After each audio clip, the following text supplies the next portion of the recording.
नमो अरिहन्ताणं नमो सिद्धाणं नमो आयर्याणं नमो वज्रायाणं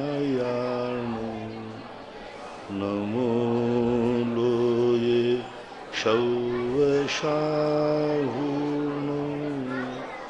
पंच परमेष्टि भगवान की, आचार्य श्री गुरुवर कुंद कुंद महाराज की, आचार्य श्री गुरुवर विद्यासागर महाराज की।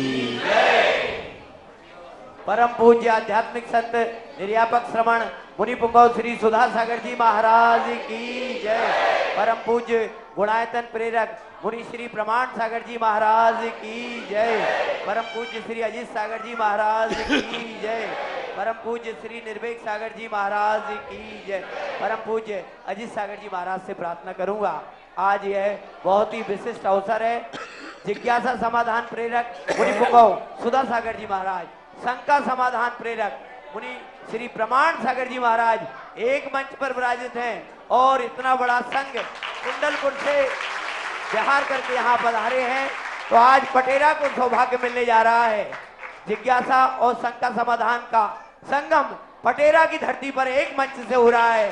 परम पूज्य अजीत सागर जी महाराज से मैं प्रार्थना, 9 साल के बाद ऐसा शुभ अवसर आया है जब परम पूज्य मुनि पुंगव सुधा सागर जी महाराज, गुणायतन प्रेरक परम पूज्य श्री प्रमाण सागर जी महाराज, ब्यावर राजस्थान के बाद यह महासंगम हम सबको देश भर के और दुनिया के 122 देशों में बस मिले भक्तों को मिल रहा है।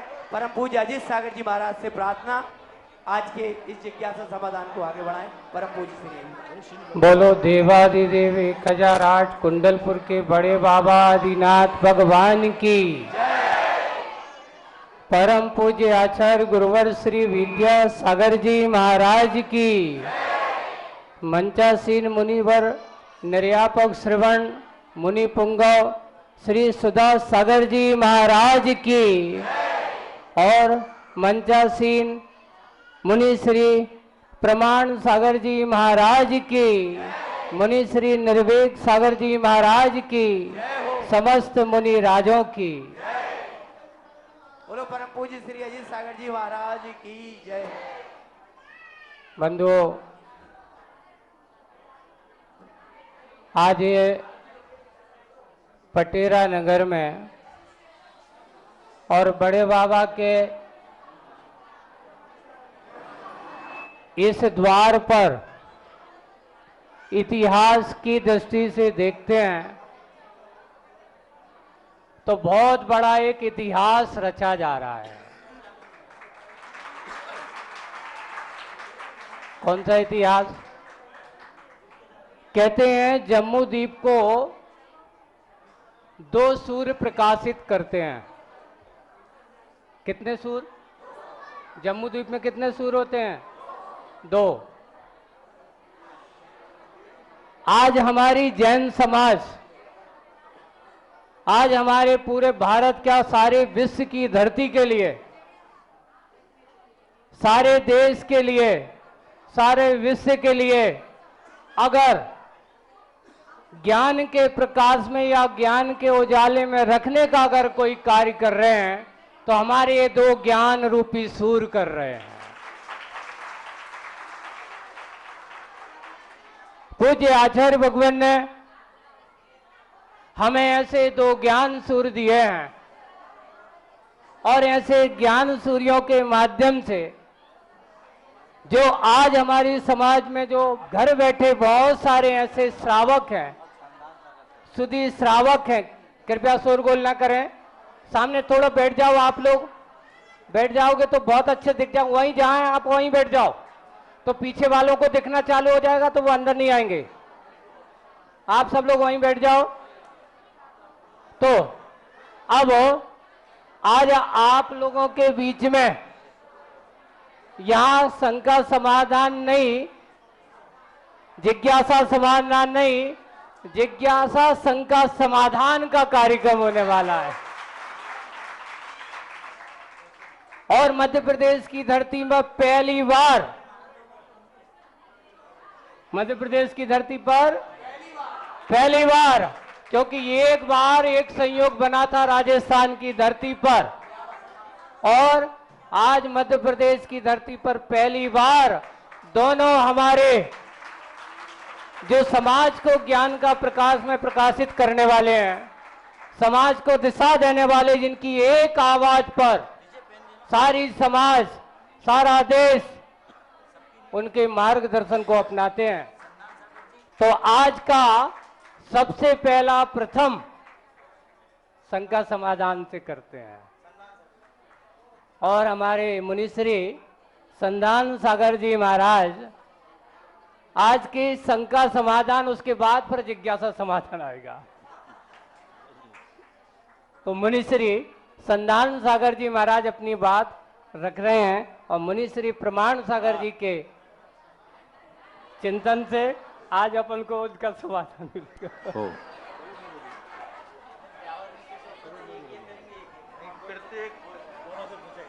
पूज्य निर्यापक श्रमण मुनि पुंगव सुधा सागर जी महाराज की, गुणायतन प्रणेता, शंका समाधान प्रणेता पूज्य मुनि श्री प्रमाण सागर जी महाराज की, मंच पर विराजित सभी मुनि संघ की, समय को देखते हुए हम पूज्य श्री से यह शंका करने चाहेंगे कि आज आपने बहुत ही त्रियोट के माध्यम से गुणायतन का जो यहाँ पर बताया था, उसमें हम आपसे चाहेंगे कि वह आप अपने शब्दों में यदि बताने का प्रयास करें तो हम और अच्छा उसको समझ पाएंगे। गुणायतन के बारे में थोड़ा सा आप भी बताने का प्रयास करें विस्तार से। गुणायतन एक ऐसी कल्पना है जो कल्पना आज के युग के अनुसार है।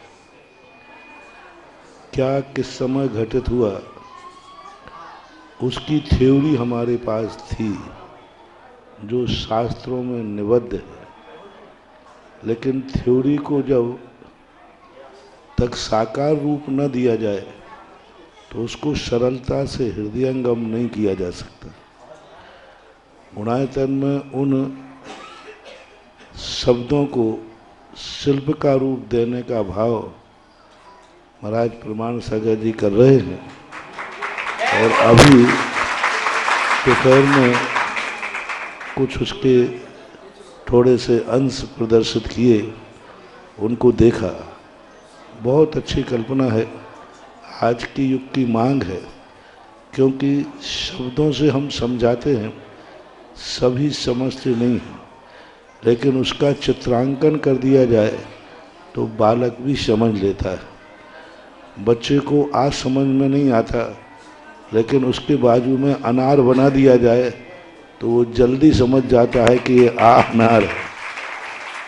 इसी प्रकार से एक चित्रकला रही है कि शब्दों को, बहुत सारे शब्दों को, बहुत सारी कथा को एक छोटे से चित्रों के माध्यम से समझाया जाए, उस प्रकार की भावना व्यक्त की है।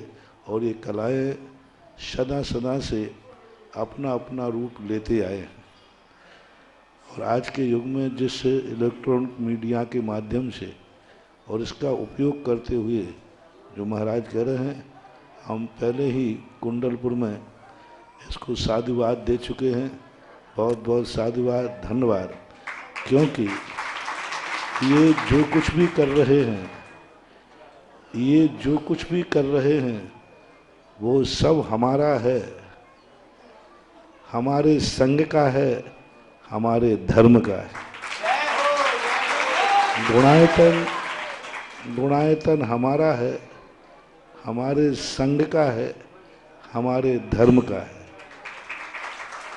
अब जब ये दो चीज़ें हमारे संघ की, धर्म की हो गई, तो प्रमाण सागर भी हमारे हैं, हमारे संघ के हैं, हमारे धर्म के, यही संक्षिप्त रूप, यही उत्तर संधान सागर महाराज के प्रश्न का अपन मान लेते।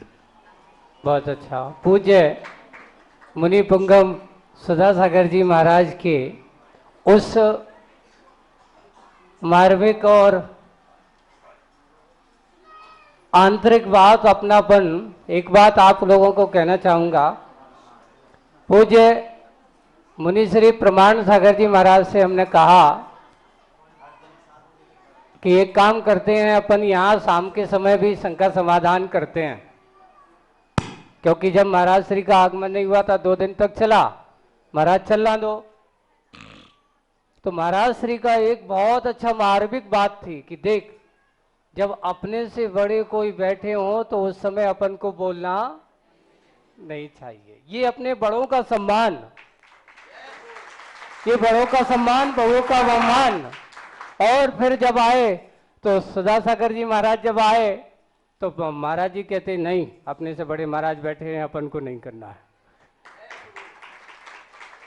एक पूज्य आचार्य भगवान ने हम सब लोगों को, और आचार्य भगवान के इनकी छत्र छाव में हम सब लोग बचपन से पढ़े, उनसे ही सीखे हैं और उनसे ही सब कुछ जाना है।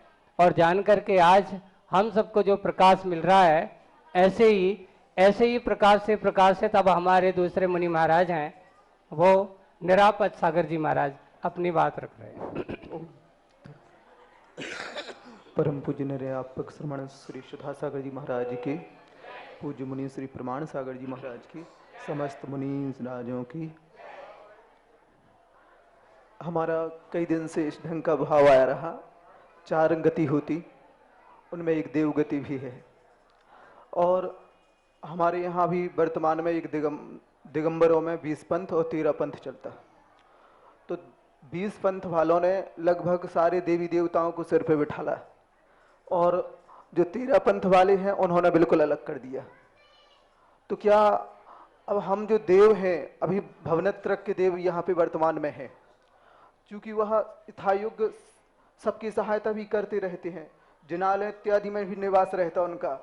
अब हम अगर उन्हें जैसे पुलिस वालों से सहायता लेते हैं, डॉक्टर से सहायता लेते हैं, तो क्या उस दृष्टि से अगर उन्हें उसी योग देव गति, चारों गतियों के हिसाब से देव गति के अनुरूप अगर उनकी सहायता या उनका सहयोग लेते हैं, तो क्या इसमें मिथ्यात्व का पोषण होता है? देव मात्र देव गति की अपेक्षा, जिनेंद्र भगवान की अपेक्षा, आप की अपेक्षा नहीं, केवल देव गति की अपेक्षा जैसे पुलिस वालों का लेता है, वैसे अगर उनके लिए भी सहयोग लिया जाता है, तो क्या इसमें मिथ्यात्व का दोष लगेगा कि कालांतर में? ठीक है, प्रश्न ठीक है। किसी की सहायता लेना अलग चीज है और उसकी पूजा करना अलग चीज है। एक राह में चलते हुए मुनिराज ने किसी व्यक्ति से रास्ता पूछ लिया और उसने रास्ता बता दिया, तो वो व्यक्ति महाराज का निर्देशक नहीं हो गया और पूज्य नहीं हो गया।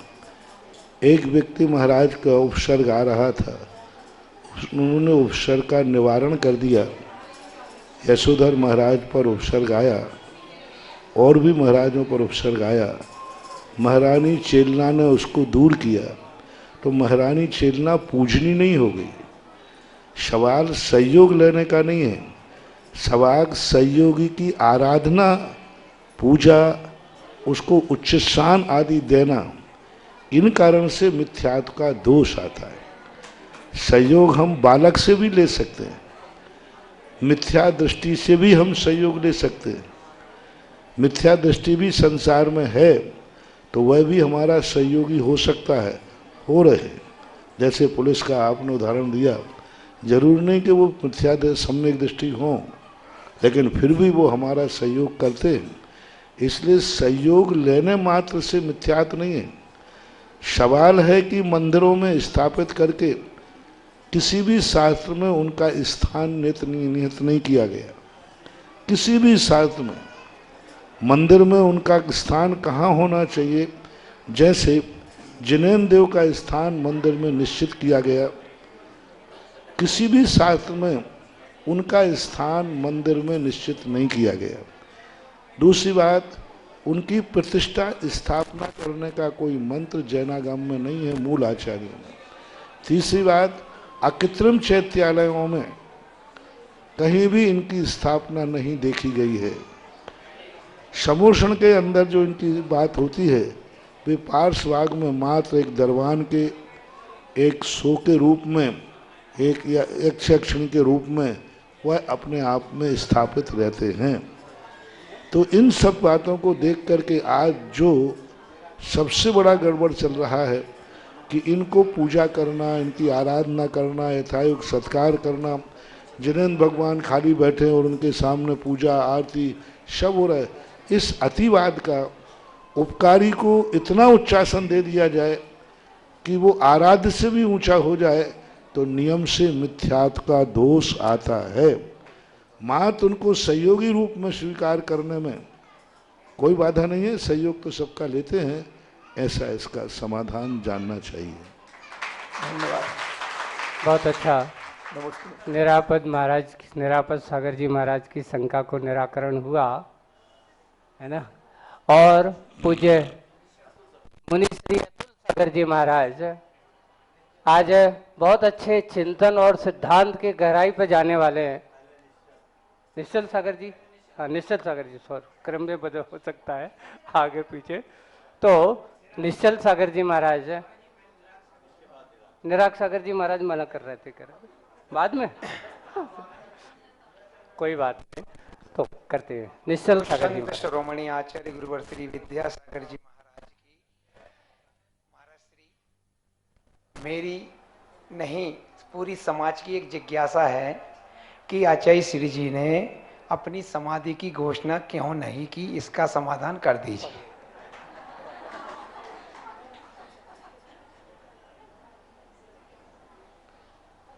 बड़े आदमियों की, महान आदमियों की अंतरंग परिणति को घोषित करना ये अनधिकृत चेष्टा है, क्योंकि महान आत्माएं महान ही होती, उनकी अंतरंग दशा किस रूप में विचारनी रही है, उनकी वह दशा को यदि उजागर करना ही होता तो वे खुद कर देते।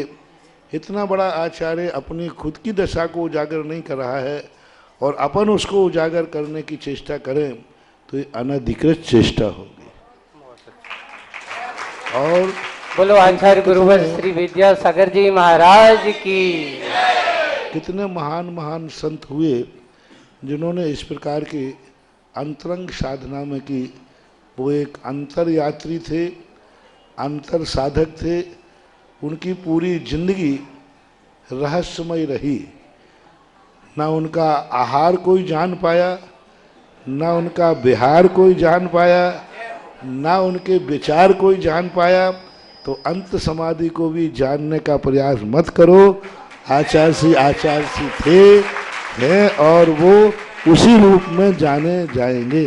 बोलो जय हो गुरुदेव की। और पूज्य महाराज श्री के उस पूज्य आचार्य भगवान के उस वैभव को जानने की कोशिश करें, इसलिए कहते हैं आचार्य श्री अनियत विहारी। तो आचार्य श्री ने कभी अपनी बात, अंतरंग की बात तो किसी से कही ही नहीं, तो इतनी बड़ी बात कैसे कह देते भाई।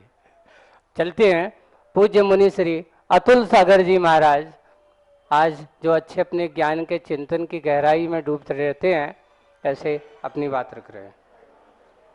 आचार्य गुरुदेव श्री विद्यासागर जी महाराज जी की जय। नवीन आचार्य श्री समय सागर जी महाराज जी की जय। पूज्य निर्यापक श्रवण मुनि श्री सुधा सागर जी महाराज जी की जय। मुनि श्री प्रमाण सागर जी आदि सभी महाराजों की जय।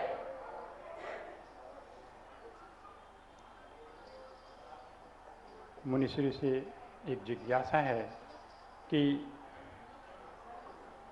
छायक सम्यक दृष्टि को क्या अतिचार हो सकते हैं कि कोई अतिचार उनके लगते हों, क्योंकि उनका सम्यक दर्शन छायक है। और विदेह क्षेत्र में चूँकि वहाँ परमत नहीं होते हैं, तो वहाँ अनायतन की क्या दोष लग सकते हैं? वहाँ उनकी व्यवस्था कुछ होती है कि अनायतन के भी दोष लगते हैं? ऐसी जिज्ञासा है। अच्छा प्रश्न है कि छायक सम्यक दृष्टि को दोष लगते हैं कि नहीं। छायक सम्यक दृष्टि को बराबर दोष लगते हैं। पूज्यवर उमा स्वामी महाराज ने श्री तत्वार सूत्र में शंका कांक्षा विचिकित्सा अन्य दृष्टि प्रशंसा संस्था जो बात कही है, उन्होंने कहीं कोई सम्यक दृष्टि का नाम नहीं लिया कि कौन सा सम्यक दृष्टि यहाँ लेना। दूसरी बात, एक चारों अतिचार पांचों अतिचार एक साथ लगे ये कोई नियम नहीं है। शंका संबंधी अतिचार उनको नहीं लगेगा, लेकिन कांक्षा संबंधी लगेगा।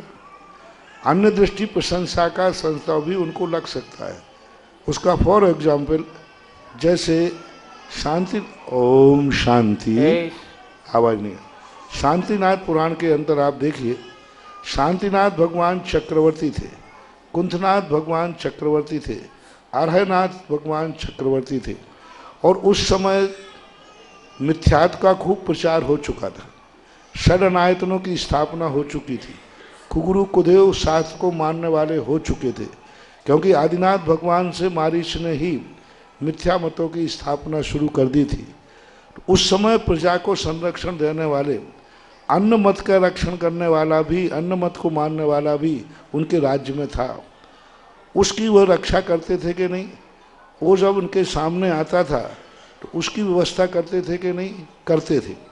यानी गृहीत मिथ्या दृष्टि शांतिनाथ कुंथनाथ अरहनाथ भगवान के समय थे, और उनके भी वो राजा थे, और उनको बराबर यदि मान लीजिए उनके मंदिर पर जाकर के किसी ने आक्रमण किया और शांतिनाथ के सामने वो प्रश्न आया कि इन्होंने मेरा मंदिर तोड़ा है या ये किया है, तो क्या शांतिनाथ भगवान ने न्याय नहीं किया होगा? किया होगा। तो इस अनुमानित जो कथन से सिद्ध होता है कि कई बार छायक सम्यक दृष्टि को भी अतिचार लग सकते हैं। राजकीय व्यवस्था में हाँ अंतर से अतिचार नहीं लगेगा, लेकिन व्यवहार में उसकी परिणति में देखा जा सकता है। और कांक्षा नाम का अतिचार छायक सम्यक दृष्टि को पदे पदे लगता है, क्योंकि छायक सम्यक दृष्टियों की भी कांक्षाएं देखी गई। भरत बाहुबली का युद्ध कांक्षा का सबसे बड़ा प्रतीक है, और कांक्षा की परिभाषा स्पष्ट है, कर्म पर्व से शांति दुख तरतोदय पाप बीजे सुखे नास्ता श्रद्धाना कांक्षण स्मृता एम। और जब अनंतमती आदि का उदाहरण पूज्यवर समंतभद्र महाराज के कथानुसार प्रभाचंद जी के द्वारा देखते हैं, तो उस समय उन्होंने अनंतमती का प्रस्तुत किया। अनंतमती की जो दशा थी, यदि उस दशा को देखते हम तो भरत चक्रवर्ती पदे पदे अतिचार लगते हुए देखे जाते हैं। इसलिए मेरा आगम को पढ़ने के बाद आगम में स्पष्ट नहीं लिखा है कहीं कि छायक सम्यक दृष्टि को भी अतिचार लगते हैं, ऐसा कथन किसी टीकाकार ने नहीं लिया। लेकिन किसी टीकाकार ने यह भी नहीं लिखा आज तक कि छायक सम्यक दृष्टि अतिचार से रहित होता है, जिसमें पूज्यवर उमा स्वामी महाराज, पूज्यवर पूज्यपाद स्वामी, अकलंग स्वामी, विद्यानंद जी आदि महान आचार्यों को भी देखें तो उन्होंने भी ये भेद नहीं किया। जब सामान्य सम्यक दृष्टि का कथन चल रहा है तो हमें मानना चाहिए कुछ दोष उनको भी लगते हैं, क्योंकि कांक्षा नाम का जो दोष है वो दर्शन मोहिनी कर्म के उदय से नहीं लगता, चारित्र मोहिनी कर्म के उदय से, और चारित्र मोहिनी कर्म के उदय से सम्यक दर्शन में दोष बताया जा रहा है। और कुछ दर्शन मोहिनी कर्म के उदय से चारित्र में भी दोष लगते हुए पाए जाते हैं। जैसे अदर्शन परिचय आदि हैं, ये 22 परिचय मुनिराज के हैं चारित्र के साथ, लेकिन वो चारित्र के साथ दर्शन मोहिनी भी वहाँ प्रसंग में आ सकता है। इसलिए अतिचार मात्र दर्शन मोहिनी कर्म के उदय से ही लगता है, ऐसी अवधारणा आगम के परिप्रेक्ष्य में उचित नहीं है। चारित्र मोहिनी से भी दर्शन में दोष लगते हैं, और अविरत सम्यक दृष्टि छायक सम्यक दृष्टि होने के नाते दोष लगा सकता है। दूसरा प्रश्न जो विधेय क्षेत्र का है, विधेय क्षेत्र के अंदर अनायतन नहीं होते हैं, लेकिन मानसिक अनायतन को हम नहीं निषेध कर सकते। गृहीत मिथ्यात के जो 5 भेद आदि कहे, दैनिक है, विपरीत मिथ्यात आदि है, इनके मानसिक रूप से, विचारों के रूप से माने तो जो सम्यक जो आश्रव के द्वारों में मिथ्यात्व के जो 5 भेद कहे गए ये गृहीत मिथ्या दृष्टि के ही हैं, ऐसी बात नहीं है, ये विचारों का है। इसका उदाहरण है महापुराण। जिनसेन स्वामी ने वहाँ स्पष्ट उल्लेख किया, आदिनाथ अपने पूर्व भाव में अपने 4 मंत्रियों के साथ चारों प्रकार के विचारक थे। एक क्षणिकवादी था, एक नित्यवादी था और एक भौतिकवादी था, चारुमक वाला। उन तीनों मंत्रियों के साथ जब संवाद कर रहे हैं और वह संवाद भी विदेश क्षेत्र की स्थिति में है, तो वहाँ लगता है कि मानसिक रूप से वहाँ पर इनका पाया जा सकता है, द्रव्य रूप से अनायतन विदेश क्षेत्र में नहीं होते हैं, आगम का स्पष्ट उल्लेख है। सैद्धांतिक समाधान के साथ साथ आज हम सब अब पूज्य मुनि श्री सोम सागर जी महाराज से अपनी बात पूछने के लिए कहेंगे। परम पूज्य संत शिरोमणि आचार्य परमेष्ठी गुरुदेव श्री विद्यासागर जी महामुनिराज की, परम पूज्य ज्येष्ठ श्रवण द्वय मुनिराजों की, मंचासीन समस्त मुनिराजों की। कहते हैं अतीत की हर घटना इतिहास नहीं बना करती, अतीत की सिर्फ वही घटना इतिहास बनती है जो वर्तमान पे छाप छोड़ती है। आज गुरुदेव प्रतीति में तो प्रतिपल हैं, लेकिन आकार के रूप में अतीत में थे। मैं पूज्य मुनिवर से ये जिज्ञासा करना चाहता हूँ कि गुरुदेव का प्रत्येक अतीत इतिहास बनने लायक है, तो ऐसे में ऐसे कौन से क्षण होंगे जो उनके इतिहास को उन्नति की ऊंचाई तक पहुंचाने के लिए आपके अनुभव में प्रतीत होते होंगे? महापुरुषों की जो अतीत हैं, जितना जितना अतीत हो जाता है उनकी जिंदगी की व्यथाएं कथा रूप में परिणत होती जाती है। महापुरुष जब रहते हैं तब वो व्यथा मानी जाती है, और जब वो दुनिया से चले जाते हैं तो वही व्यथा कथा के रूप में परिणत हो जाती है। रामचंद्र जी के ऊपर संकट आए, उस समय वो व्यथा थी। आदिनाथ के लिए 7 महीने 8 दिन निराहार रहा, वो उनकी व्यथा थी, लेकिन आज वही उनकी कथा के रूप में परिणत हो गई। आज वो पुराण के रूप में परिणत हो गई, आज वो वाचना के रूप में परिणत हो गई।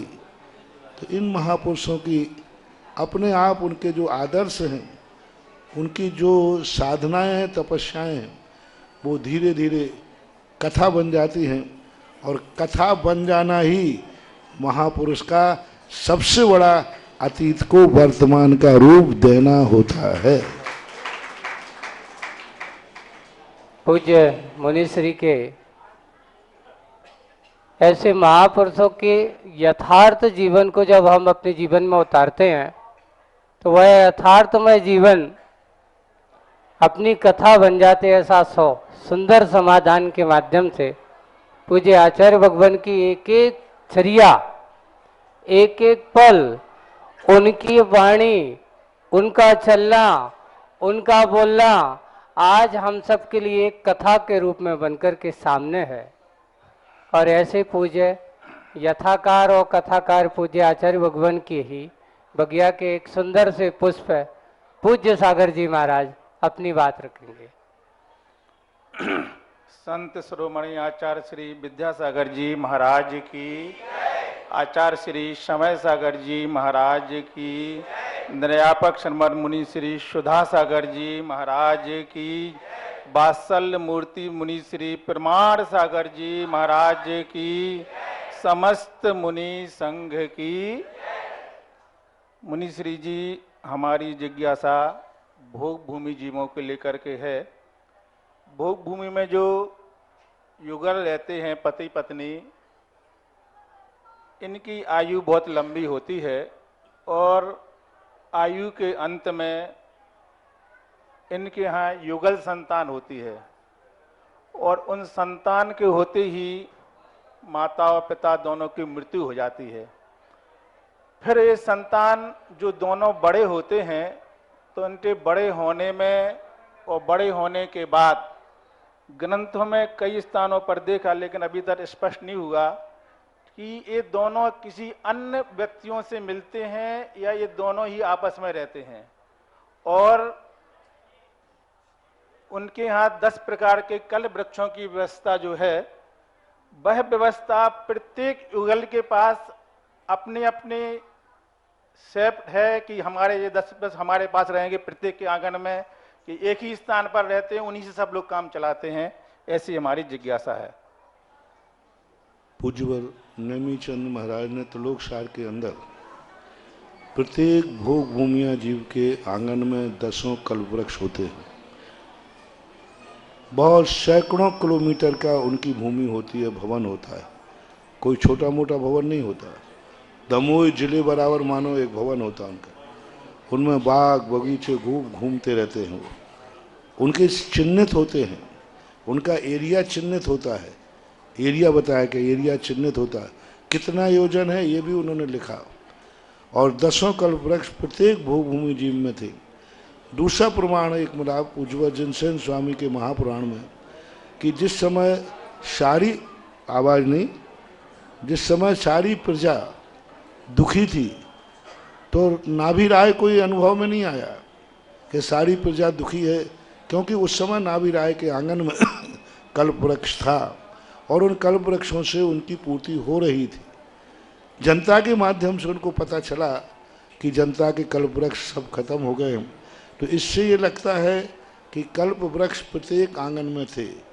आगम प्रमाण। और दूसरा तीसरा प्रमाण है आगम में ऐसा कहीं उल्लेख नहीं आया कि वहाँ पर देवों के समान भोग भूमिया जीव भी आपस में मिलते हैं, ऐसा कोई उल्लेख नहीं। एक उल्लेख मात्र मिला है कि पूर्व भाव के संबंध में आदिनाथ भगवान का जीव के लिए संबोधन करने के लिए एक मुनिराज गए और एक मुनिराज ने भोग भूमि में जाकर के एक भोग भूमिया जीव को संबोधन किया।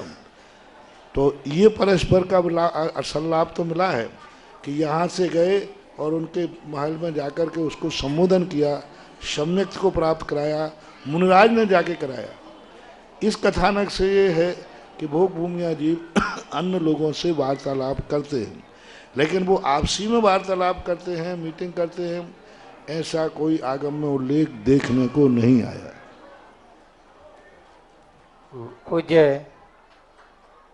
पूज्य सागर जी महाराज की एक शंका के समाधान के साथ साथ आज एक बात आपको कहना चाह रहा हूं।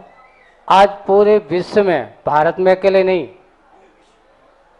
आज पूरे विश्व में पूज्य मुनिश्री निर्यापक श्रवण जी के आशीर्वाद और उनके पावन प्रेरणा से भारत के साथ साथ विदेशों में भी हमारे सांगानेर संस्थान पर जो संचालित है ऐसा 12 वर्षीय कोर्स घर बैठे आप अपनी पाठशाला पढ़ें, स्वाध्याय करें, उसके बारे में आज अपन पूज्य मुनिश्री से विशेष रूप से प्रकाश लेंगे। लेकिन आज जो पाठशाला के लिए बहुत अच्छे से तत्परता से काम करते हैं, जगह जगह उन्होंने भी अपने पाठशाला के पूज्य समाधिस्थ निर्यापक श्रवण प्रशांत सागर जी महाराज के साथ रहकर उनके कंधे से कंधा मिलाकर के जिन्होंने पाठशालाओं के लिए जो बहुत जगह अनेक जगह कार्य किया, ऐसे पूज्य निर्वेक सागर जी महाराज आज अपनी बात रख रहे हैं। ज्येष्ठ श्रेष्ठ मुनिदेव के चरणों में नमोस्तु करते हुए मनुष्य गति को एक जंक्शन के रूप में माना है और मनुष्य गति से मोक्ष का भी लाभ होता है, तो चारों गतियों में जाया जा सकता है। बहुत से श्रावक बंधु हैं जो चाहते हैं सबसे श्रेष्ठ गति मनुष्य गति है, तो क्यों ना हमें अगला जन्म मनुष्य गति या मनुष्य आयु का मिले, क्या ऐसा सोचना उनका उचित है या अनुचित? कृपया समाधान प्रस्तुत करना। अगला भाव मनुष्य गति का मिले ये सोचना गलत है, लेकिन मनुष्य गति मिले गरहो जन्म द्वारा मानव जन्म मिले, फिर से यही जिनालय जिनवर शरण मिले। यदि ये जोड़ दिया, यदि इतना और जोड़ दिया कि मनुष्य पर्याय में हुई यही जिनालय जिनवर शरण, यही मुनिव्रत महाव्रत मिले, तो फिर वो सम्यक हो सकता है। लेकिन मनुष्य गति का भाव करना, क्योंकि मनुष्य बनने के लिए नियम से मिथ्या दृष्टि होना पड़ेगा, और मिथ्या दृष्टि होने के लिए आगम सहमति नहीं देता, चाहे भली बाया देव पर्याय से मुझे आना पड़े। हाँ, देव पर्याय में जाकर के हम भावना भा सकते हैं कि मुझे मनुष्य गति मिले, तो फिर कोई दोष नहीं है। लेकिन मनुष्य की भाने के लिए मिथ्यात्व की शरण में जाना पड़ेगा, इसलिए आगम ऐसी आज्ञा नहीं देता है।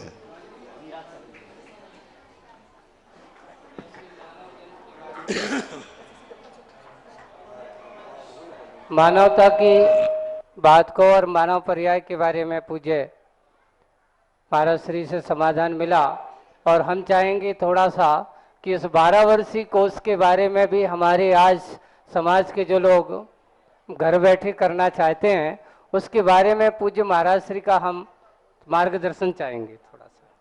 देखो, शायद 12 वर्षीय की अभी कोई परीक्षा का समय चल रहा है, 28 तारीख को उसके लिए 28 तारीख को उसका आशीर्वाद मांग रहे हैं। सभी परीक्षार्थियों को, 12 वर्षीय छात्रों के लिए हमारा और सभी संघ का बहुत बहुत आशीर्वाद। तीसरी बात है, 12 वर्षीय कोर्स एक ऐसी मन में आई हुई परिणति है कि लोग बार बार पूछते थे हम स्वाध्याय कौन से ग्रंथ का करें, किस ग्रंथ को पढ़ें। तो ऐसा बात सोचते सोचते एक 12 वर्ष के शास्त्रों का एक दिन बैठ कर के केकड़ी चतुर्मास के अंदर भाव आया कि एक ऐसा निकाल दिया जाए कि आपको प्रतिवर्ष इस क्रम से पढ़ना चाहिए। तो उसमें 12 वर्ष के हमने ग्रंथ स्थापित किए थे कि पहले ये ग्रंथ पढ़ो, फिर ये ग्रंथ पढ़ो, ये ग्रंथ पढ़ो, क्योंकि बार बार लोग अक्सर कर पूछते। तो वो बात हमने माइक से कही, तो बैनाडा जी थे, उनको बात इतनी अच्छी लगी कि क्यों ना इसके लिए संस्थान का अंग बना लिया जाए। मैंने सहज भाव में कहा था लोगों से भाई इस क्रम से सब लोग स्वाध्याय करें।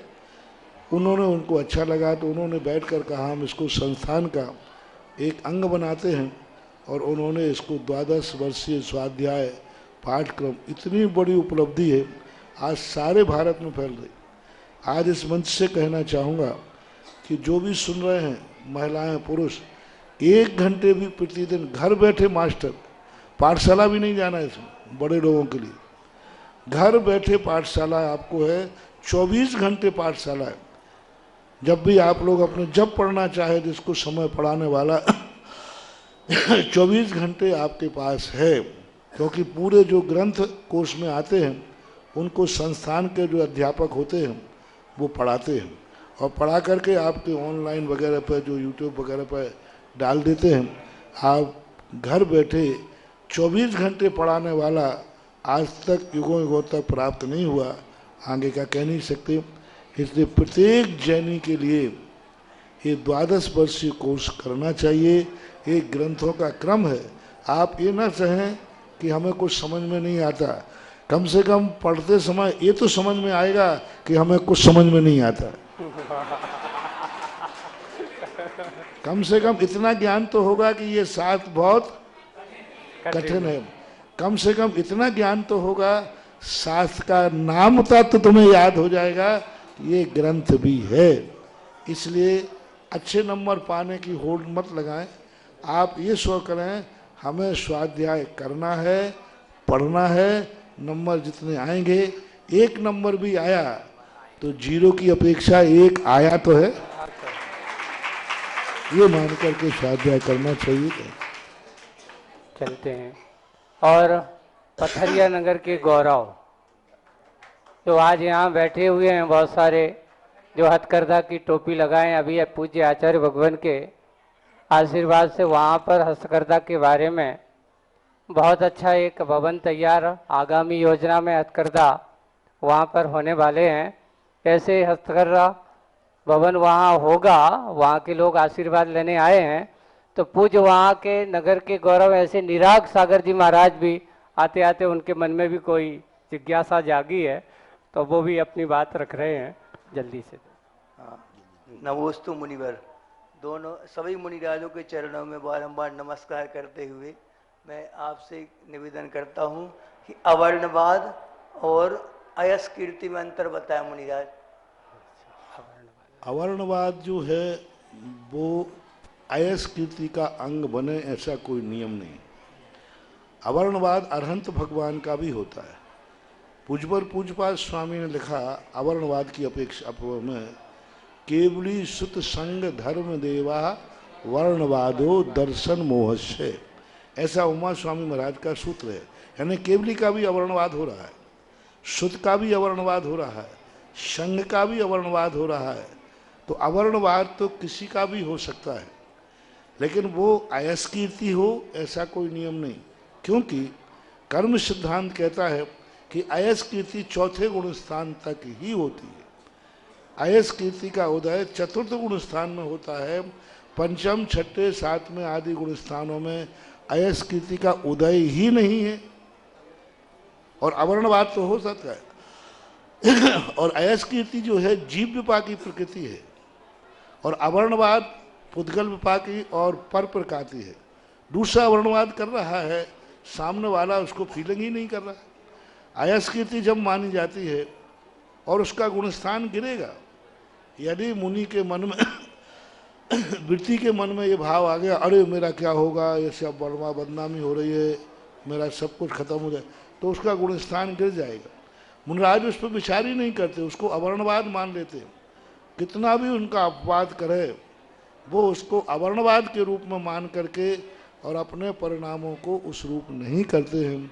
इसलिए अवर्णवाद में और अयस कीर्ति में जमीन आसमान का अंतर है। अवर्णवाद 13वें गुण स्थान वर्ती का भी हो सकता है, लेकिन अयस कीर्ति माँ चौथे गुण स्थान तक ही उदय में रहती है, ऐसा मान। और अब आज की बात एक यहाँ पर आप लोगों को कहना चाहूँगा कि पूज्य आचार्य श्री के मन में न जाने कितने विकल्प हुए, कितने कितने सपने उनने सयोए, और उनके मन में एक विकल्प जागा कि हमारा तीर्थराज इतना बड़ा विशाल है और वहां पर कुछ अच्छा काम होना चाहिए। इतना कहा, क्या होना चाहिए? अच्छा काम होना चाहिए।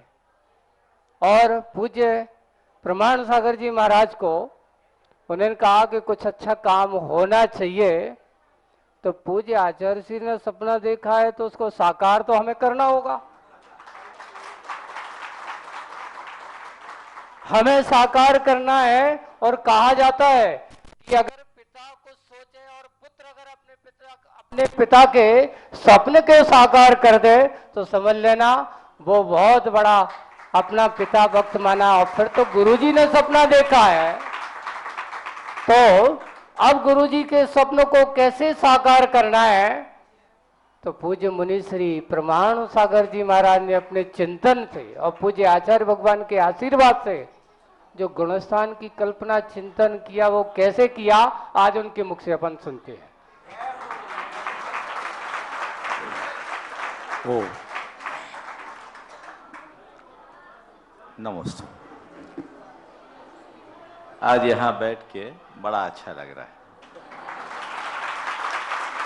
और मैं समझता हूँ ये केवल हम लोगों को नहीं, आप लोगों को भी लग रहा है। ऐसे सुयोग बहुत दुर्लभता से मिलते हैं। एक लंबे अंतराल के बाद ये कार्यक्रम आज यहाँ हुआ। जैसा अभी थोड़ी देर पहले अजीत सागर जी महाराज जी ने कहा था कि कुंडलपुर में हम लोगों ने इस शंका समाधान जारी क्यों नहीं रखा। जब तक महाराज नहीं आए थे तब तक हमें बोलने का हक था। बड़ों के सामने बोलना हमारा धर्म नहीं, और ये भी हमने बड़ों से ही सीखा है। तो जो हमने किया बाद में महाराज ने भी वही, तो ये हम लोगों की परंपरा है। और आज भी किसी तरह की बात करने की कोई मानसिकता यहाँ पर नहीं है। महाराज जी ने अभी सभी सवालों का बहुत उत्तम उत्तर दिया। अभी बातचीत के क्रम में महाराज श्री ने एक जो बात कही वो हम सबके दिल को छूने वाली, वह है गुणायतन हमारा है। बस ये फीलिंग हर जिन शासन के सेवक की होनी चाहिए। मुझे कई बार लोग कहते कहते कह देते महाराज आपका गुणायतन, तब मैं उनकी बात को विनम्रता से स्वीकारता हूं और कहता हूं ठीक कहते हो, मेरा गुणायतन मेरे भीतर है और बाहर जो गुणायतन आकार ले रहा है वो सबका है। गुरुदेव की भावना को साकार करने के लिए सम्मेद शिखर जी में गुणायतन की बात आई। उसके पीछे मूल भावना ये कि देश में सर्वत्र निर्माण का कार्य हो रहा, अच्छे अच्छे कार्य हो, तीर्थों का विकास हो रहा है, लेकिन वो सब तीर्थ हमारे आपके द्वारा निर्मापित तीर्थ है। एकमात्र सम्मेद शिखर जी ऐसी पावन धरा है जो शाश्वत तीर्थ है, जिसे हमने आपने नहीं बनाया, जिसे हमारे तीर्थंकर परमात्माओं ने बनाया।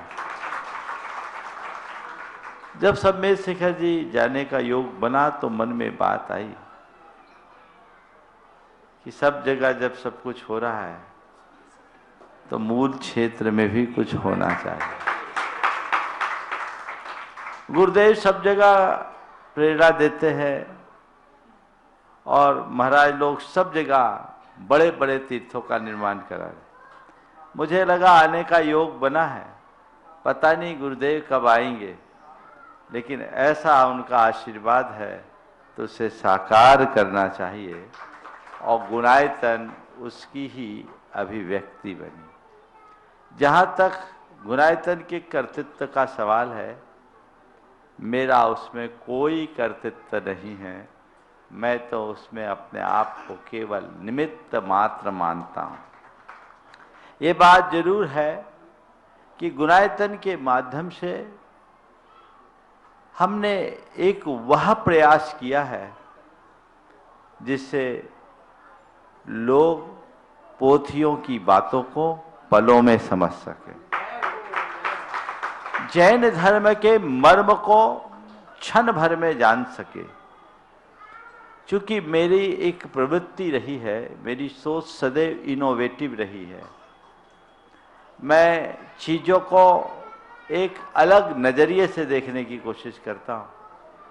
मंदिर आदि तो आनुषांगिक चीज़ है, उसके बिना तो हमारा तीर्थ विकसित हो ही नहीं सकता। पर मन में भावना केवल ये थी कुछ ऐसा हो जिससे सम्मेद शिखर जैसे क्षेत्र में आने वाले लोगों को जैन धर्म के मर्म का ज्ञान हो सके। और इसमें काफी श्रम हुआ, पर मुझे इस बात की पूर्ण प्रसन्नता और संतुष्टि है कि हमारा श्रम सार्थक होता दिखाई पड़ रहा है। आज महाराज जी के साथ संघ में सब महाराज लोग के बीच गुणायतन की कुछ चर्चा हुई, झलक देखा और सबको पसंद आ गया, तो मैं समझता हूं हमारा श्रम सार्थक हो गया। बस एक ही बात लगती है, गुरुदेव गुणायतन की पूरी परियोजना से बहुत प्रसन्न थे, प्रभावित भी थे। उनसे हमने समय समय पर मार्गदर्शन भी लिया और बहुत कुछ अंश जो संभव बना उन्हें दिखाया भी। उनके कुछ भाव भी लग रहे थे कि गुरुदेव के चरण वहाँ की प्रतिष्ठा में पड़ेंगे, पर वो भाव अब साकार नहीं हो पाया। मैं तो यही भावना भाता हूँ, गुरुदेव न पहुँच पाए, गुरुदेव की प्रतीक्षाया पहुँचे और वो भाव साकार हो, सब पहुँचे, पूरा संघ पहुँचे। महाराज श्री से भी मैंने निवेदन किया और अलग से भी कर रहा हूँ, ताकि वो बहुत भव्यता के साथ प्रकट हो सके, जिन शासन की हम महिमा को बना सके। और हम लोग तो गुरुदेव के प्रयाण के बाद पूरे संघ को एक ही संदेश देना चाहते हैं, हम आपके हैं, आप हमारे। बस ये अनुभूति होनी चाहिए। तो महाराज हम आपके हैं, आप हमारे हैं, हम आपके हैं, आप हमारे हैं, यही भाव होना चाहिए। इसलिए अधिक न कह करके आगे के लिए मैं महाराज श्री को माइक सौंपता हूँ। पूज्य मुनि श्री के उस गुरुवर के सपने को साकार करने के बाद और न जाने अभी ना जाने कितने कितने अंत समय में आचार्य श्री ने कहा कि शिखर जी में हथकरघा का केंद्र भी खुलना चाहिए। आचार्य श्री ने जाते जाते और पूज्य महाराज श्री ने प्रतिभा मंडल की बहनों को जैसे ही आचार्य जी का संकेत मिला, वहां पूरी की पूरी जगह उपलब्ध करा दी और आज वहां पर हथकरघा केंद्र भी स्थापित हो गया। और आप पटेरा नगर में आए हैं और फिर महाराज श्री जहां जाएं और वहां के लोगों के अंदर की भावना जागे। तो आज जब यहाँ आए तो हमारे परिवार, अभी आपको पूज्य मुनि श्री ही बता रहे हैं कि यहाँ पर जो संत निवास और एक अच्छी धर्मशाला का कार्य होने वाला है। यहाँ के मंदिर का एक बहुत अच्छा विशाल, जो बहुत दिनों से प्रतीक्षारत है, उस मंदिर के निर्माण के बारे में आज पूज्य मुनि श्री का मार्गदर्शन मिला है। और साथ साथ आज एक और सामने एक समाज खड़ी है बांदकपुर की, बांदकपुर के वहां के अध्यक्ष सुनील जी डबलवा वहीं से खड़ी, आई नहीं क्योंकि यहाँ आने की जगह नहीं है। और प्रत्येक घर से व्यक्ति आए हैं, प्रत्येक घर से व्यक्ति आए हैं आज निवेदन करने की हमारे वहां के मंदिर का कार्य भी आपके मार्गदर्शन में होना है। अभी विगत पूज्य आचार्य समय सागर जी महाराज जब वहां से निकले थे, तब उनने वहां पर वहां के लोगों की मानसिकता बनाई थी। अब यहाँ से मुनि श्री जा रहे हैं, प्रमाण सागर जी भी हैं, हमारे सदा सागर जी महाराज भी हैं। और फिर आप लोग जाएं, जहाँ जाएं वहाँ के मंदिर का जीर्णोद्धार तो स्वयं में भी हो जाता है। तो पूज्य पटेरा में यहाँ की जो बात आज हुई है, पूज्य महाराज श्री अपने मुख से आप सब लोगों को बता रहे हैं। हो गया, आशीर्वाद हो गया। पटेरा बहुत बार आया, लेकिन कभी बस पटेरा में पहली बार है जो इतना रुक रहा हो। नहीं तो सुबह आया, शाम को आया तो सुबह, क्योंकि आते समय ओम शांति। बोलो नहीं, बोलो नहीं। अभी तक जितने बार पटेरा पड़ा, आते समय ही पड़ा, जाते समय नहीं पड़ा। और आते समय इतना आकर्षण होता है बड़े बाबा का कि यहाँ 1 घंटा भी गुजारना व्यर्थ लगता है बड़े बाबा के सामने। पहली बार कुंडलपुर से पटेरा के लिए मैं पहली बार ही आया हूँ और आज रुकने का सबका मन हुआ, बहुत अच्छा रूप बना। और समाज ने भी पहली बार कुछ जागृति दिखाई। मंदिर में जो दोष हैं या मंदिर को पुनर्निर्माण की जो चर्चा चली, वो हमने आज अभी 1 घंटे निरीक्षण किया। वो सब संभव है। कुछ ऐसी प्राकृतिक स्थितियां बन गई हैं जिनका संशोधन करना मुश्किल है। और साधु पटेरा होकर के प्रायः जाते ही हैं। कभी कोई साधु 1 आध दिन यहाँ रुकना चाहे तो रुकने की अनुकूलता भी यहाँ नहीं है। इसलिए पहली बार समाज ने भावना व्यक्त की है कि यहाँ एक ऐसी संतशाला हो जो कुंडलपुर से आने जाने वाले साधु कुछ तो विश्राम कर सकें और यहाँ रुकने का मन बना सकें। मेरा बहुत आशीर्वाद है। यहाँ अच्छी संशाला 8-10 कमरों की ज़्यादा की जरूरत नहीं है। यहाँ के भाई वो संचालक महोदय जी 8-10 कमरे यदि यहाँ बन जाते हैं, जगह भी इसी हाल के ऊपर 4-4, 8 कमरे 2 मंजिल के बन सकते हैं, इतना ही यहाँ काफ़ी है। तो 8 मंजिल के 8 लोग दातार आ जाएं तो लोग संतशाला बन जाए, साधु बहुत छोटे में गुजारा कर लेते हैं। भगवान के मंदिर के लिए तो करोड़ों की ज़रूरत पड़ती है, लेकिन गुरु मंदिर के लिए इतना ज़रूरत नहीं पड़ी। 8-10 लोग सामने आ जाएं तो ये कार्य हो सकता है और अच्छा है, होना चाहिए, आशीर्वाद है। पूज्य महाराज श्री ने समाज ने निवेदन किया है, इसके लिए महाराज 3 कमरों के लिए नाम घोषित हो चुके हैं। 5,55,55,000 के श्रीमान प्रदीप जी जैन पीएनसी परिवार, श्रीमान बाबूलाल जी राजाकारी, एक नाम महाराज श्री गुप्तदान में है। और भी यदि कोई अपनी तरफ से 1 कमरे की राशि घोषित करना चाहता है तो 5,55,000 में। ठीक, 3 हो गए, 5 ही तो बचे कमरे और 5 ही बचे। ठीक है, चलेगा। और आगे की बात अब हाँ जी, हाँ, श्री डबलिया जी बांदकपुर के अध्यक्ष महोदय अपनी बात रख रहे हैं। हम सबके आराध्य तीर्थोद्धारक मुनि पुंगव, अनेक समाजों के, अनेक मंदिरों के दोषों का निवारण करने वाले और जैन धर्म की ध्वजा पताका पूरे विश्व में फहराने वाले एवं गुणायतन के प्रणेता मुनि श्री प्रमाण सागर जी महाराज सहित मंचासीन समस्त मुनियों के चरणों में सकल दिगंबर जैन समाज बांदकपुर अध्यक्ष के नाते, ग्राम पंचायत बांदकपुर के नाते निवेदन करता हूं, मुनिवर बांदकपुर मंदिर में ऐसा कुछ दोष आ रहा है कि समाज बीच बीच में बिखर जाती है। मुनिवर गुरुदेव के सानिध्य में 7 फरवरी को लगभग 3 करोड़ रुपए की घोषणा हुई थी, परंतु हम लोगों को गुरुदेव ये पता नहीं है कि हमारे मंदिर जी में दोष क्या है। वह दोष आपकी उपस्थिति में, आपका बांदकपुर में पदार्पण होने पर हमें पता हो पाएगा। गुरुदेव, बांदकपुर में मात्र 50 घर की जैन समाज है, प्रत्येक घर से एक सदस्य यहाँ खड़ा हुआ है। समाज बारंबार नमोस्तु निवेदित करते हुए करबद्ध निवेदन करती है, आपका पदार्पण बांदकपुर की पावन पवित्र धरा पर हो। जिज्ञासा प्रार्थना सभा नहीं है ये। गुरुदेव, मंदिर में जो दोष है वह दोष का निराकरण हम कैसे करेंगे? हमें आपके मार्गदर्शन, आपकी कृपा की जरूरत है। उसमें हमें क्या सावधानी रखना पड़ेगी?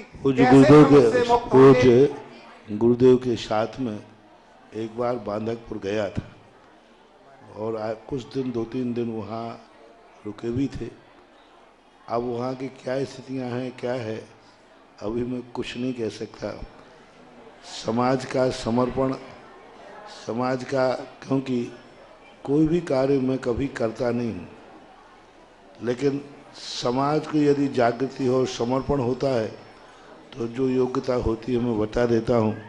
आगे क्या होगा, कैसे होगा, इस पर कोई निर्णायक घोषणा नहीं की जा सकती। भावना भाव, ऐसी भावना भाव कि अपने आप कदम आगे बढ़ के बांदकपुर मुड़ जाएं, ये आपकी भावना के ऊपर है। हम लोग अभी कुछ नहीं बोल सकते। आगे यहाँ की ब्रह्मचारिणी बहन पटेरा की ही है, श्रद्धा जी अपनी कुछ बात रखेंगे। परम पूज्य मुनिवर श्री निर्यापक श्रमण सुधासागर जी महाराज के पावन चरणों में मेरा अनंतवार नमोस्तु। परम पूज्य मुनिवर श्री निर्यापक श्रमण मुनिवर श्री प्रमाण सागर जी महाराज के पावन चरणों में मेरा बारंबार नमोस्तु। मंचासीन समस्त मुनिराजों के पावन चरणों में मेरा बारंबार नमोस्तु। मुनिश्री, मेरी जिज्ञासा है कि नंदीश्वर पूजन में पढ़ते हैं कि वहाँ की जिन प्रतिमाएं 500 धनुष की अवगाहना की होती हैं, वहाँ पे जब देव लोग अपने परिकर के साथ अष्टांगा में जाते हैं तो उनकी अवगाहना तो कुछ हाथों में होती है, तो फिर वो अपनी विक्रिया से अवगाहना को बढ़ा करके या फिर कैसी व्यवस्था वहाँ पे होती है? उनकी आप महाराज। हाँ। अब जब इस कार्यक्रम का नाम शंका और जिज्ञासा लगा है तो दोनों को बोलना पड़ेगा।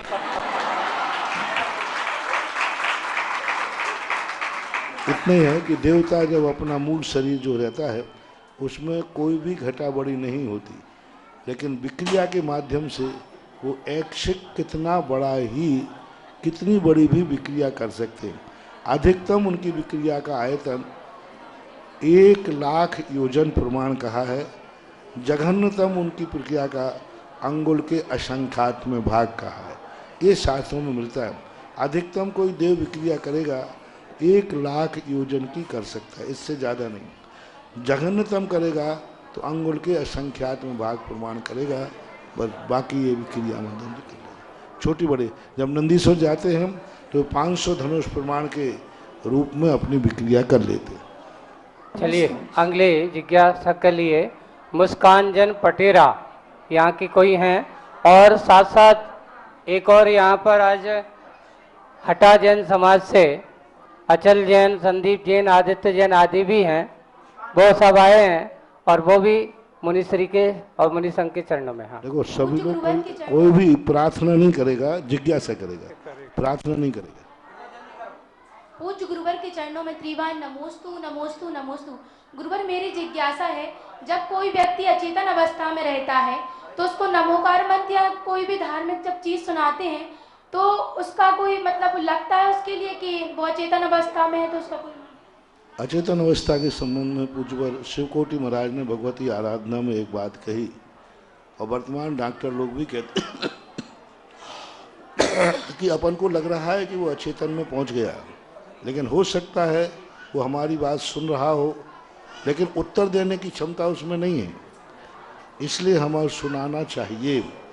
प्रसंग ये आया है भगवती आराधना में कि व्यक्ति को अपन ने मरण मान लिया है कि ये मर चुका है, लेकिन जरूरी नहीं कि बाहर के अचेतन होने से वो अंदर की आत्मा भी निकल गई है।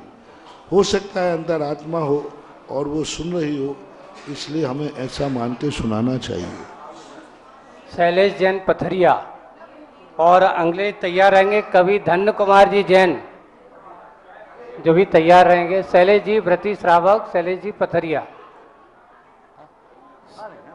हेलो, समस्त मुनि राजों के चरणों में बारंबार नमोस्तु। महाराज जी मेरा प्रश्न ये है कि जैसे हम सुबह अभिषेक करते हैं, सुबह अभिषेक करते हैं तो दो प्रकार के पाठ चलते हैं जल्दी पढ़ने में।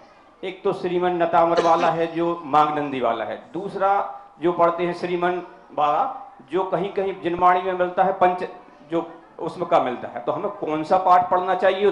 गलत पाठ पढ़ने से क्या अभिषेक की? दो परंपराएं भारत में चल रही हैं।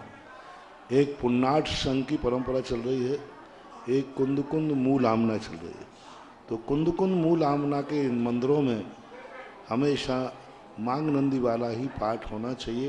वो स्पष्ट रूप से कुंद कुंद की मूल परंपरा का समर्थन करने वाला है और उसमें पूरा पाठ शुद्ध जल का व्यवस्था की गई। उस पाठ के अंदर काट छांट कर करके अभय नंदी के पद में उसको पढ़ा जाता है। तो कुंद कुंद की मूल परंपरा वालों को मांग नंदी वाला ही अभिषेक पाठ पढ़ना चाहिए। वही प्राचीन है, श्रेष्ठतम है, शुद्ध है। कभी धन्य कुमार जी कौन है उनको दो, और तैयार रहेंगी संध्या जैन। कहाँ की है पता नहीं, दिखाए संध्या। नमोस्तु मुनिश्री। मुनिश्री, कुछ लोग मूर्ति पूजा को पत्थर पूजा कहते हैं, कागज के टुकड़ों को तिजोरी में रखते हैं। शासन की मान्यता कागज के टुकड़े को मुद्रा बना देती है, जगह तिजोरी में होती है। भक्त की मान्यता पत्थर को भगवान बना देती है, पूजा मंदिर में होती है। मुनिश्री, मेरा प्रश्न ये है कि मूर्ति पूजा पत्थर पूजा कब हो जाती है? हम तो पत्थर पूजा नहीं करते, हम तो भगवान को पूजा करते हैं, मूर्ति तो माध्यम है। गुरुदेव कृपया समाधान कर। पत्थर की या मूर्ति की पूजा होती ही नहीं है, मूर्ति मान की पूजा है। मूर्ति और मूर्ति में अंतर है। जैन दर्शन ने मूर्ति की पूजा का उल्लेख नहीं किया, मूर्ति मान की पूजा का उल्लेख किया। व्यवहार में कहना पड़ता है कि आदिनाथ की मूर्ति है, लेकिन जब पूजा करता है, नमोस्तु करता है, तो मूर्ति को नहीं करता, आदिनाथ को नमोस्तु करता है। पूजा में मूर्ति की स्थापना नहीं करता, आदिनाथ की स्थापना करता है। इसलिए जैन दर्शन मूर्ति पूजा का समर्थक नहीं है, बोलो नहीं। मूर्ति मान की पूजा करने का समर्थन है। जो कबीरदास ने लिखा है वह उन पाषाण पूजने वालों को लिखा है। मूर्ति जैन दर्शन की उन्होंने नहीं किया। पाहन पूने हरि मिले तो मैं पूजूं पहाड़, तासों तो चक्की भली पीस काए संसार। तो वो वहाँ जो पाषाण की पूजा करते थे, पत्थरों की पूजा करते थे, उनके लिए है। मूर्ति में जैन दर्शन ने हमेशा मूर्तिमान की पूजा की है, इसलिए ऐसा सोचना उनका गलत है, ऐसा। चलिए, संध्या जी जैन और श्री दीपक जी उपाध्याय भी आज की इस सभा में उपस्थित हैं, वो भी अपनी बात रखेंगे। पहले संध्या जैन। बिना भूमिका के जल्दी रखें। पहले संध्या जी जैन बोलेंगे। बोलिए कुंडलपुर के बड़े नहीं बाबा। भाई, जय मेरे को आप सीधी जिज्ञासा कीजिए। सीधे सीधे पूछो। पूजन के बीच में और गर्भालय में अभिषेक पूजन करते समय बातें करने पर कितना दोष लगता है और फिर किस कर्म का दोष लगता है? स्टील के बर्तन में पूजन करने पर भी क्या दोष लगता है क्या? पूजा करते समय मंदिर में अन्यथा बातें करने पर गूंगा नाम कर्म का बंद होता है। आगे आगे जाकर के भगवान उसको वाणी ही नहीं देगा, ऐसी योनि को वो प्राप्त हो जाता है। स्टील के बर्तनों में दोष तो नहीं मान सकते हैं, लेकिन तुच्छ धातु है, धातुओं का फर्क होता है। स्टील एक लोहा है, उसको तुच्छ धातु माना गया है, दोष नहीं कह सकते। चलें, उपाध्याय अगली जिज्ञासा के लिए दीपक जी। उपाध्याय जी के दे दो। सभी महाराजों के चरणों में दास का कोटि कोटि दंडवत साष्टांग दंडवत प्रणाम। महाराज जी, एक जिज्ञासा है कि जैसे जीव कभी महान बनता है तो उसका प्रारब्ध पुण्याई होती है कि वर्तमान का कर्म होता है? दोनों होते हैं। जैसे एक व्यापार करने के लिए पूंजी की जरूरत होती है, लेकिन पुरुषार्थ की भी जरूरत है। पूंजी लगाकर दुकान बंद करके बैठ जाए तो कोई लाभ होने वाला नहीं। भाग्य का भी सहयोग है, लेकिन मूलतः पुरुषार्थ की रहती है। यदि पुरुषार्थ सम्यक है तो भाग्य की लकीरें भी बदल जाती हैं। बालिका मंडल, विद्या प्रशांत बालिका मंडल भी अपनी कोई जिज्ञासा रख सकें। इधर माइक दे दो, ये किधर। अगली जिज्ञासा के लिए निधि बड़कल तैयार रहेंगे। मुनि श्री के पावन चरणों में तीवा नमोस्तु नमोस्तु नमोस्तु। मंचासीन सभी मुनिराजों के चरणों में नमोस्तु। महाराज जी, हमारी जिज्ञासा यह है कि हम लड़के अपने माता पिता के उपकारों को कैसे चुका सकते हैं? उनकी आज्ञा और भावनाओं को मान करके, उनकी जो भावनाएं हैं उनको मान करके। आप भविष्य में ऐसा कोई कार्य न करें कि उनको शर्मिंदा होना पड़े, उनकी आंख में आपके कारण आंसू आ जाए। बस इतना ही संकल्प करना है कि हमारे कारण माँ बाप की आंख में आंसू नहीं आएगा और हमारे कारण से उनको कभी शर्मिंदा नहीं होना पड़ेगा। इतना संकल्प ही मूल स्वरूप को स्थापित है। महाराज जी, यहाँ की बालिका मंडल 12 वर्षीय कोर्स से जुड़ना चाहती है, आपका आशीर्वाद चाहिए। नमोस्तु महाराज जी। सभी जुड़ो। दौलरेस मुंबई से आए हुए दौलरेस मुंबई, वो अपनी बात रहो और आगे तैयार रहेंगे श्रीमती निधि जैन पटेरा। बस 5:20 तक करें, जल्दी करें मुंबई वाले। महाराज श्री के चरणों में बारंबार नमोस्तु। महाराज श्री, हम पंचम काल के श्रावक तुच्छ बुद्धि के धारी होते हैं, तो महाराज जी मेरी जिज्ञासा ये है कि हम ऐसा क्या करें जो संघ और आपस में संतों में विवाद की बजाय सामंजस्य और वात्सल्य रहे। नमोस्तु महाराज जी, नमोस्तु।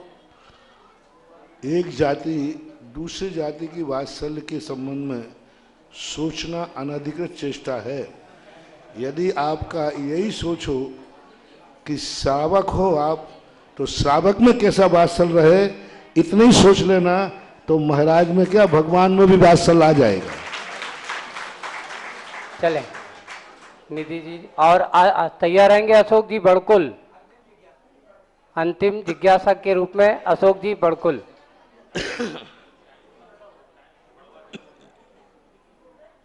नहीं है जी, माइक चालू करो भैया इनका, उसको स्विच चालू करो। गुरुवर के चरणों में बारंबार नमोस्तु। गुरुवर, मेरी जिज्ञासा यह है कि जैन दर्शन में ज्योतिष शास्त्र और वास्तु शास्त्र का क्या स्थान है एवं इसकी मान्यता है कि नहीं? ज्योतिष शास्त्र का वर्णन द्वादशांग के अंतर्गत आता है और शास्त्रों में वर्णन इसका प्रकीर्णक रूप से प्रथमान योग में देखने में आता है। वास्तु की व्यवस्था के संबंध में अलग से कोई जैनाचार्यों के कोई ग्रंथ नहीं है, लेकिन जब शास्त्रों को पढ़ते हैं जैसे राजवार्तिक आदि ग्रंथों में, उनका जो कथाओं में कथन है उस कथन में वास्तु के अंश देखे जाते हैं। वास्तु एक लौकिक विषय होने से जैनाचार्यों ने उसको रेखांकित नहीं किया। फेरुमल एक ठक्कर नाम के एक जैन विद्वान हुए हैं, उन्होंने एक वास्तु प्रकरण नाम का एक ग्रंथ लिखा है, उसमें सारे जैन शास्त्रों के जैन आदि के वर्णन दिए हैं, इतना ही मिलता है। चले अशोक जी बड़कुल है। आज मेरे परिवार का कौन सा पुण्य का उदय था जो आपके आहार मेरे परिवार में जिज्ञासा एक ही करना चाहिए। अशोक जी बड़कुल जल्दी बोलेंगे। अशोक जी बड़कुल को महाराज श्री इनकी जिज्ञासा ये है कि हमें आपके सानिध्य में संतशाला बनानी है और इसका शिलान्यास आपके सानिध्य में ही होना है और शिलान्यास एवं लोकार्पण दोनों आपके सानिध्य में करना है, ये जिज्ञासा है महाराज श्री। जिज्ञासा नहीं संभावना है। चले आखिरी बात महेश जी पटेरा है क्या? हाँ महेश जी पटेरा, महेश जी बिला वाले। चले अंतिम, क्योंकि समय पूरा हो रहा है। महेश जी तेंदुखेड़ा, पटेरा लिखा है, महेश पटेरा। हाँ जी आगे सामने है भाई।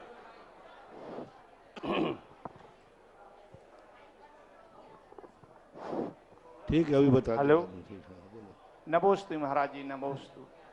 मुनि संघ, समस्त मुनि संघ की जय। महाराज जी हमारा प्रश्न है कि मनुष्य का सबसे बड़ा शत्रु है, तो इसके लिए कोई स्त्रोत या कोई मंत्र हो तो हमें बताएं, जिससे मतलब हमारा ये जब भुजा ही भुजा का शत्रु बन जाए तो उसके लिए कोई मंत्र नहीं होता है, क्योंकि मनुष्य का शत्रु बन जाए इसके लिए कोई मंत्र नहीं है, इसका तो विनाश ही मंत्र है। जब वो विनाश होगा, ठोकर खाएगा, तभी चेता जा सकता है। नहीं महाराज जी, हमारा कहने का मतलब है जैसे पुराने समय में मुगलों ने बहुत अत्याचार किए, मंदिर तोड़े, हमारी मूर्तियां तोड़ी, तो हम उनसे कुछ धर्म के माध्यम से रक्षा कर सकते हैं क्या? मतलब मंत्र होता ना तो ये अत्याचार वो कर भी नहीं पाते। ऐसी कोई मंत्र साधना नहीं है, क्योंकि युद्ध सदा से होते आए हैं। कौरव पांडवों के युद्ध होते आए, राम रावण के भी युद्ध होते आए, तो ये सब चीज़ें चलती हैं। मंत्र एक ऐसी शक्ति है जिससे कुछ प्राप्त किया जा सकता है। मंत्र ऐसी शक्ति नहीं है जो विकृत को सुकृत कर दे, ऐसा कोई मंत्र नहीं होता। बहुत अच्छा। आज ये संकट समाधान और जिज्ञासा समाधान का एक कार्यक्रम पूज्य मुनि संघ के सत्संग सानिध्य में मुनिवर की कृपा से यहाँ पर हुआ है, और इसी भावना के साथ आज ये जिज्ञासा और संकट समाधान का कार्यक्रम यहाँ पूरा होता है। हथकथा केंद्र पथरिया वाले आकर के मुनि संघ से आशीर्वाद ले लें, और बस इसी भावना के साथ यहीं पे विराम। बोलिए परम पूज्य आचार्य गुरुवर श्री विद्यासागर जी महाराज की, मुनि श्री सुधा सागर जी, प्रमाण सागर जी महाराज की।